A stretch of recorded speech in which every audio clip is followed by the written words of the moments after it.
आपके इस बार देखिए, ये जो टर्म आ रही है, सॉरी, तो ये वाली जो टर्म आ रही है ना यहाँ पर, ये वाली जो टर्म है वो एक्स्ट्रा टर्म है यहाँ पर, right. Rho to the power gamma -1 upon gamma of rho -1, ठीक है। अब देखिए, रो जो हमने निकाला था वो था V3/V2, जो कि हमेशा 1 से बड़ा होता था।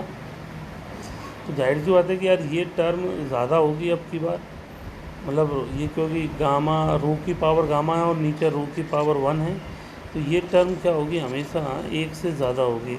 और अगर ये वाली टर्म 1 से ज़्यादा होगी तो एफिशिएंसी जो है वो कम हो जाएगी as compare to the auto cycle. तो इसीलिए हम क्या बोल सकते हैं कि जो 4 सेम आर, मतलब अगर आर जो है कंप्रेशन रेशियो की वैल्यू अगर सेम है तो उसके लिए क्या होता है जी, ऑटो साइकिल की जो एफिशिएंसी होती है वो डीजल साइकिल से क्या होती है जी, ज़्यादा होती है। ऑटो साइकिल की एफिशिएंसी डीजल साइकिल से ज़्यादा होती है। क्लियर है जी ये वाली बात, ठीक है।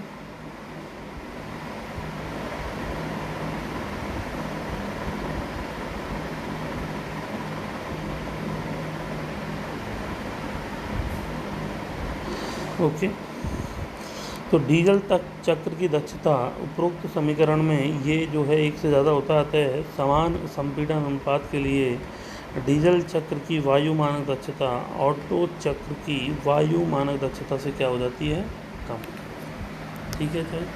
तो ये हमने पिछले लेक्चर में देखिए हमने ऑटो साइकिल के बारे में पढ़ा था, इस वाले लेक्चर में हमने डीजल साइकिल के बारे में पढ़ा है। अगले लेक्चर में हम अध्ययन करने वाले हैं कि डुअल साइकिल क्या होती है, ड्यूल साइकिल क्या होती है, राइट। इसको द्वैत साइकिल भी बोला जाता है। और उसमें एक तरीके से क्या होता है कि जो डीजल और ऑटो साइकिल हैं उन दोनों का मिश्रण एक तरीके से आप बोल सकते हैं कि लिया जाता है, उन दोनों का मिश्रण होता है वहाँ पर, मिश्रण, ठीक है। क्योंकि वहाँ पर देखिए ऑटो साइकिल में जो ऊष्मा का एडिशन हो रहा था, मतलब ऊष्मा जो हम दे रहे थे वो कांस्टेंट वॉल्यूम पर दे रहे थे, जबकि डीजल में हम कांस्टेंट प्रेशर पर दे रहे हैं। जबकि द्वैत साइकिल जो हम पढ़ेंगे ना उसमें जो हम ऊष्मा देंगे वो कांस्टेंट वॉल्यूम और कांस्टेंट प्रेशर दोनों पर ही दी जाती है, राइट और नॉट, ओके।